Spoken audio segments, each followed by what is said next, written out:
Hey, welcome back to the Disney Plus Everyday Challenge. And today we have The Rescuers. This is the 1977 classic Disney animated film. It is an hour and 19 minutes long, and yeah, they don't make these. They don't make Disney films like this anymore. Obviously, the fully painted and textured backgrounds, and then hand drawn animation. Of course, it's uh, it's part of that era in which Disney, I guess, was waning for a bit when it came to their whole animation thing, and they were still doing a lot of live action stuff in the '70s. Uh, Kurt Russell seemed to be doing a bunch of stuff back then, but this is also leading us sort of into their downturn. This still has a humongous following, and it's a cult classic. I don't know if it's a cult classic. It's a classic. Yeah, it's not like it's hidden away somewhere. Like Black Cauldron, little bit of the forgotten ones. It's not up there with everything else. This is still a beloved story. And it's, I mean, with got Bernard and what's her name, Miss Bianca, played by Bob Newhart and Eva Gabor. The one with the sister, the Gabor sister with the not so strong accent, Jaja.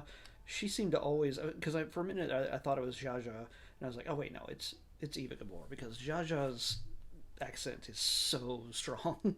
At least maybe she played it up that way. I don't know, but Eva Gabor, you can understand her in this. So, and of course you got Bob Newhart, who his sort of nervous, nebbish way of communicating comes through even in animation.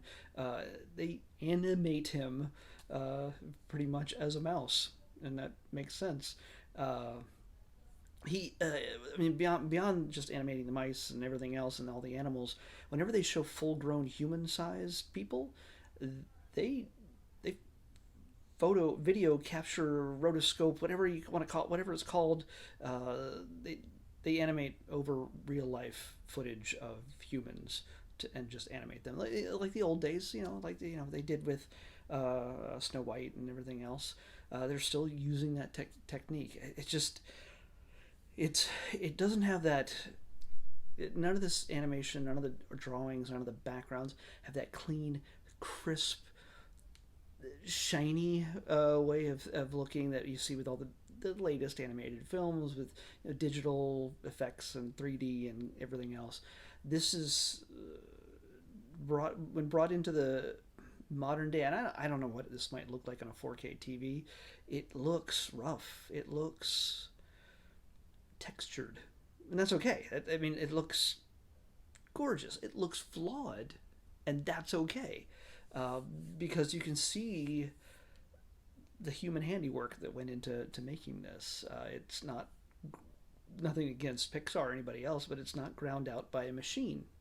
You could see the human touch in all this, from the line work to the coloring to everything else. It's just gorgeous, and yeah, it may not be Disney's biggest classic of all time, but it still has a place in its history. I mean, there's no princesses or anything else. It's got a little girl who's in danger, and she's going to be rescued by mice and dragonflies, and or is it it's a dragonfly, yeah, and all sorts of other animals, and albatross.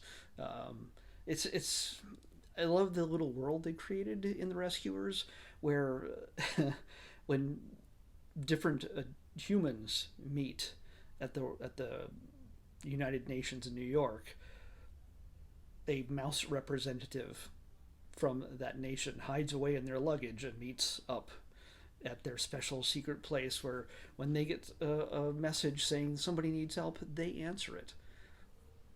No matter how dangerous or how strange or where it's coming from, well, they all get together from all the different parts of the world, and they decide, well, a little girl sent a message in a bottle. We can barely understand it. We're gonna have to go find out and what's going on and how to rescue her. So it's a mystery. It's an adventure. It's all in a different scale. How they have not made this into a live action remake yet, which you God knows you're going to see that. They'll be 3D animated against a live action background. Yes, It's gonna happen at some point. If it has it not happened yet, did they just like poop one out and it's missed it and I don't see it on the list for some reason?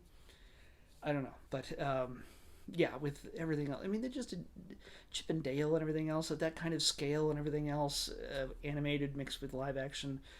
Do a Roger Rabbit type thing. They might do it with the Rescuers. You never know. It's but yeah, I mean, if you don't know what this is, again, like I just said, it's little animals, mice primarily, that go on big adventures to rescue those in danger. And in this case, Penny is this adorable, maybe 5 year old. I don't know. She's a little girl who's just taken out of an orphanage. Okay, you're in an orphanage. It's bad enough. That's like all children seem to be orphans in a certain era of New York City. I don't know. I can't really tell what era this is. I can't. Is it? It's not the early 20th century. It doesn't seem to be 1977 either, technically. So I'm not really sure. It's but either way, there just seems to be an abundance of orphans, and not that there's any less now. I don't know. Is there? But they there seems to not be an awful lot of stories about orphans. Annie and everybody else that seem to be abandoned. And what's worse is Penny. She's voiced by a young girl, an actual real young girl, Michelle Stacy. She's sounds adorable. She sounds authentic. She sounds realistic. She's got all the proper emotive qualities needed for a child to be in an animated piece, and you feel for her. You really do. And like I said, it's what makes it worse is that she's not just in an orphanage. She's been kidnapped from an orphanage by this woman who needs somebody small to go down a hole in the bayou, in the swamps, the swampy bayou. Like not New York City anymore. They go all the way down to the Mississippi. Yeah, to yeah to drop her down a hole on a rope, in a bucket. She's small enough to fit in a bucket, and then go dig around looking for the biggest diamond in the world. That's a dark, just a dark concept. I mean, try to put that in real life. That's probably why they haven't made a real life version of it, because let's get a 5 year old and tell them that's what the part they're going to be playing. I mean, if you're going to have any gravitas to that kind of thing to show any real danger, it's going to be freaking scary. It's going to be a scary Disney live action film where a psychotic woman and her lackey. I mean, this is Cruella level. I mean, and I don't. Yeah, they made Emma Stone make Cruella sympathetic, where she's not a dog killing maniac. She just loves fashion and wants to piss off her rivals or whatever, those people who abused her. But I don't know how you make if they remade this for today. You can't make Madame Medusa, sympathetic. I'm going to steal a child and put her in a bucket and throw her down a well, basically, or down a hole to go grab around for a diamond that's seriously about this big. Yeah, it's about a baseball sized diamond. Yeah, it's yeah. I can't. I'm trying to break down the script on that one and just trying to figure out how you would do that and go, yeah, we can't make this.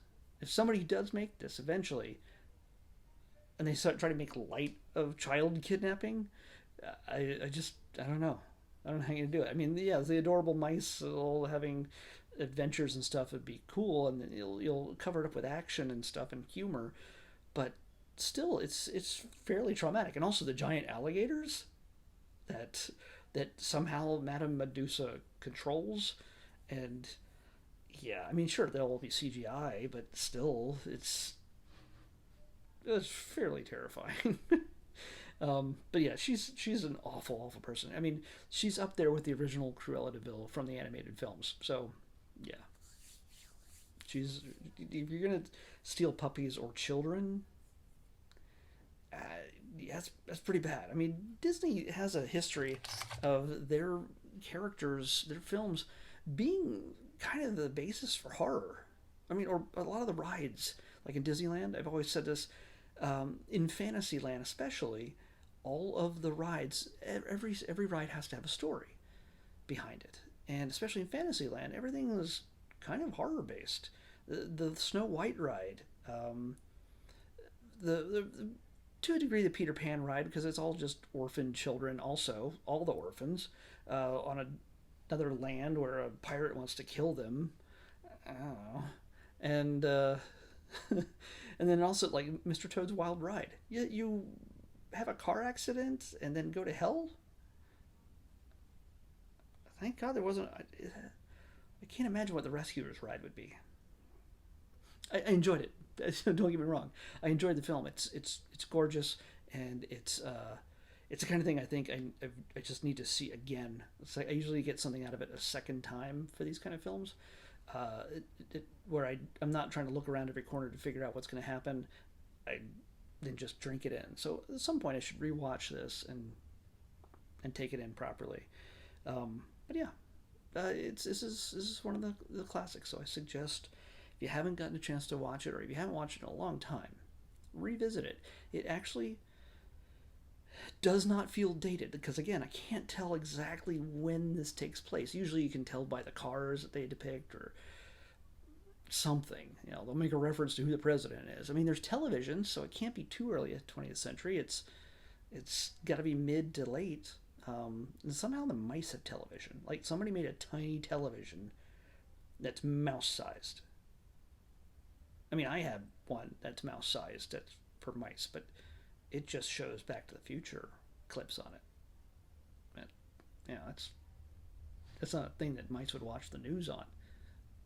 I mean, sure, somebody could jury rig it and maybe make something, and people can play Doom on a potato at this point. So, I don't know. Let's pick tomorrow's episode. 69. 69. Nice. Okay. Let's get the juvenile crap out of the way. Come on. Scroll. Oh, okay. Now, we've seen the spin-off of this show already. This is a TV series that originally appeared on ABC, but we're finally going to see the original. And, well, I'll watch probably one episode. I'm pretty sure I'll get the gist of it at this point. Well, we'll see. Blackish. That's what we're watching next. I've already forgot. My brain is not thinking of the show that spun off of it. We watched it a few months ago. Don't know. It had an ish in the name. I know that much. Okay, so we're going to watch at least one episode, maybe two, of Blackish tomorrow on the Disney Plus Everyday Challenge. I'll see you back here tomorrow with that.